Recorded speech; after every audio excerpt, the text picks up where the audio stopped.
All right, guys, today we're going to be doing shocks front and rear on a 2013 F250. These shocks are factory and they're pretty much toast.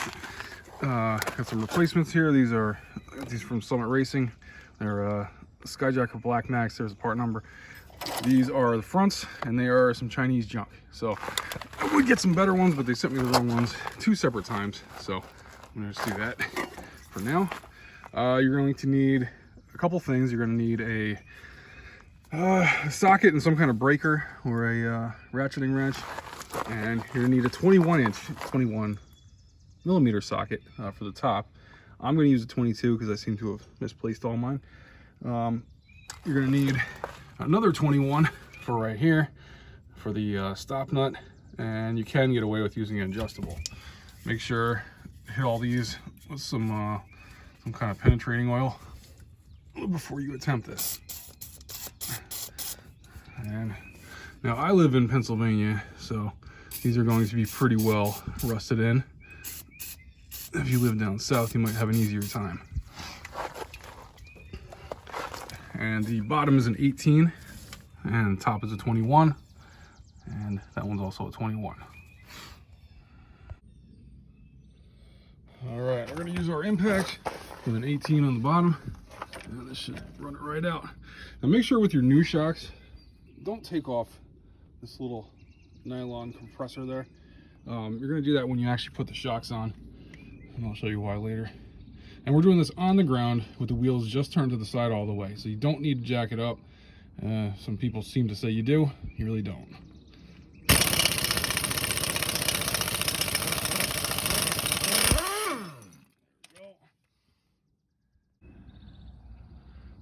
All right, we got this one out. Make sure don't lose this little tab because you're going to be reusing it. And that bottom one's going to be out. We're going to get a pry bar and pop this out. This is not going to cooperate. And now we're going to do the top. All right, we're going to do the top one here, and all I'm using is a deep socket 22 millimeter.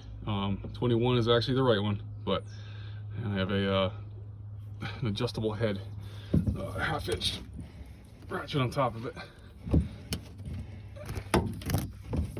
Hopefully it's going to cooperate with us. There she goes.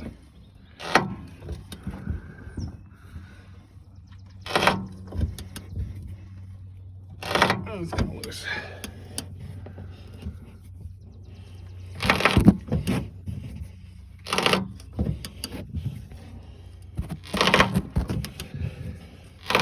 All right, you get the idea. Just run that bolt all the way off, and then we're going to use a all right, so we got lucky, and the nut actually, the whole thing actually just broke in half right at the mounting point there. So this is going to be really easy to get out. Now you get your pry bar in the bottom there. You might be able to get it out by hand, but not up here in the Northeast. And pry that out, and there we go. That's it. We got it out. Now we're going to be putting our new one in. And what we're going to do is we're going to put the bottom in first. We're going to get that bolt in there, and then you'll have to fit that up in there. Get the bottom bolt in, then you're going to snip this, and it's going to sit right in place. All right, guys, so we're putting the new one in. I put a jack on the transmission cross member and jacked it up 2 or 3 inches just to make a little more space here. You may not have to do that, but it makes it a little easier. So I put the lower nut back in, just did that finger tight. We're gonna adjust that all later on when we get it on the ground. Now this one, in order to make this easy, I got a pickle fork for doing suspension work. You could use a crowbar, use some other things probably. And basically what we're gonna do is we're going to hold that in position there by using the coil spring, and I'm going to cut this because we have to get this bushing and this little retainer nut and this thing off before it goes through the frame. So we're going to try and hold it in place with this, and when we're ready, when we get all that off, we're just going to let it guide into place. And the upper mounting point is right there where my finger is.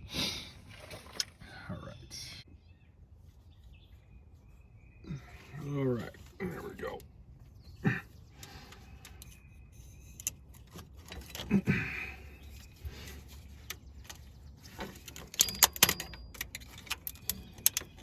gonna cut that strap.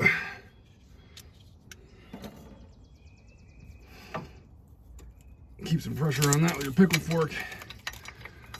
We're gonna take all this junk off. Get the nut off.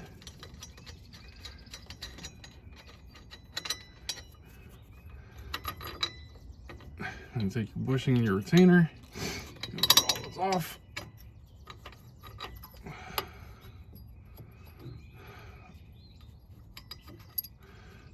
All right. And then you're just gonna take your pickle fork out and guide that shock right into where it's supposed to be. Once you get it in the hole, it's gonna do the rest by itself.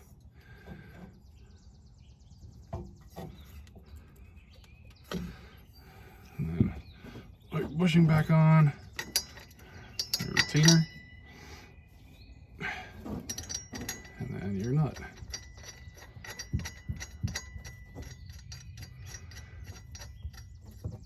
And then you can tighten the top nut down to what they say is about 40 foot-pounds, I guess. We're gonna do it until the bushing is tight and a little bit bowed out from tightening it. And then we're gonna lower it back to the ground, and then we're gonna tighten the lower shock bolt. And the same thing for the other side.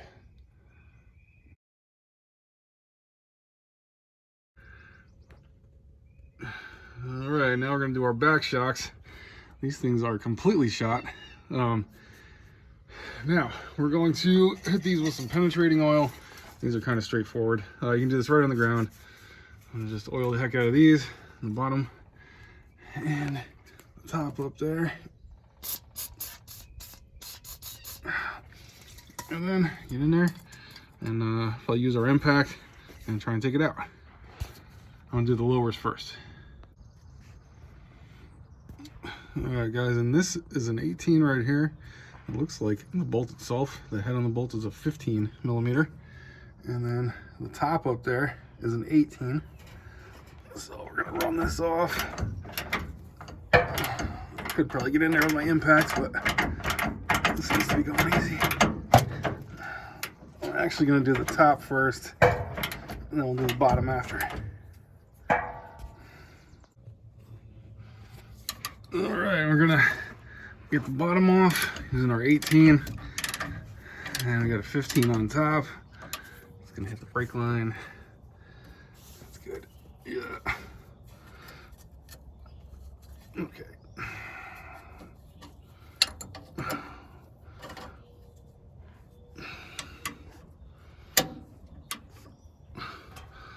I'm just gonna let that 15 rest right against the axle there. Just make sure you don't hit your parking brake. And then back this one off.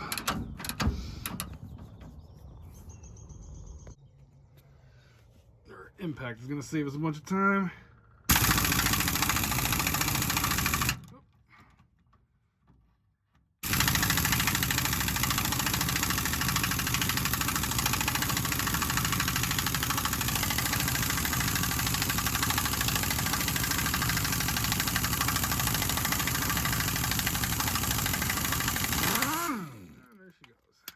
Now you're going to save all your old hardware because you're going to reuse it.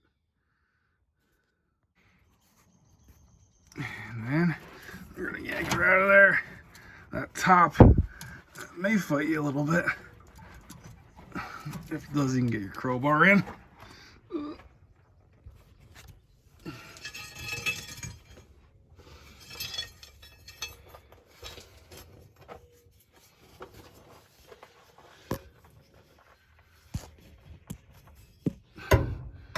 Stick our crowbar in there and just kind of pry her off.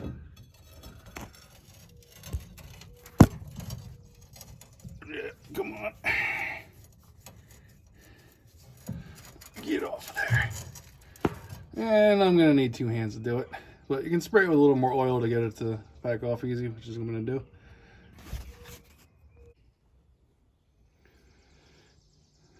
And on these shocks, the bushings came not installed, so we're going to have to install these. I'm going to use my vise. Could use a press, probably even a pair of clamps or something. I don't know. I'm just going to...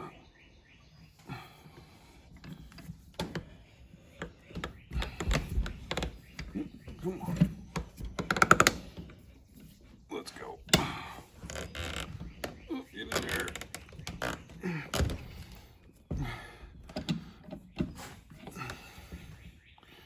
All right. That seems to have done it. And then we'll get the other side. All right. Now we got our dust cover pulled down over the boot. There's a little zip tie. Probably going to put on that. Looks like this side goes down. So we're going to install this. Yeah, right in the same way came out. And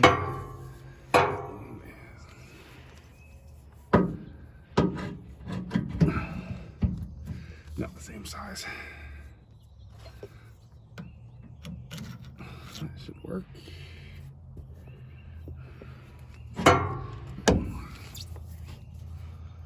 Oh, it looks like the top does not need this little middle collar in it.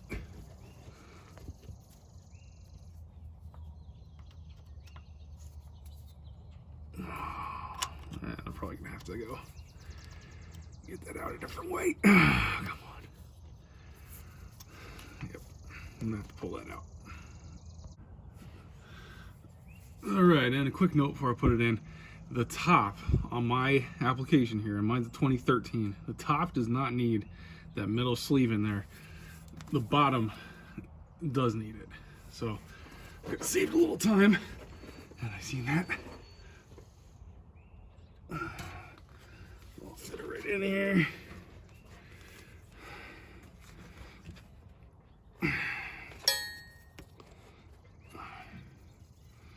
And we're going to reuse our factory hardware.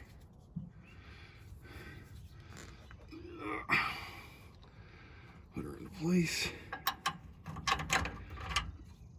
I think it was the other way.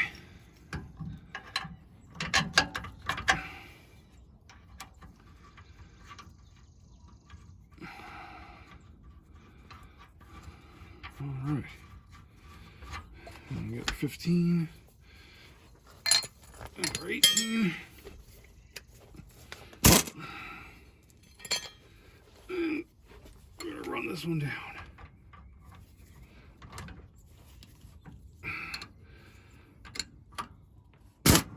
Come on.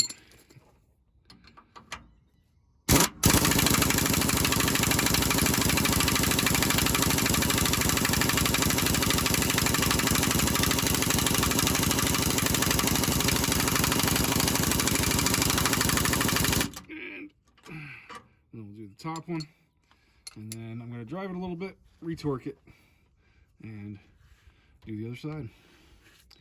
That should be good to go.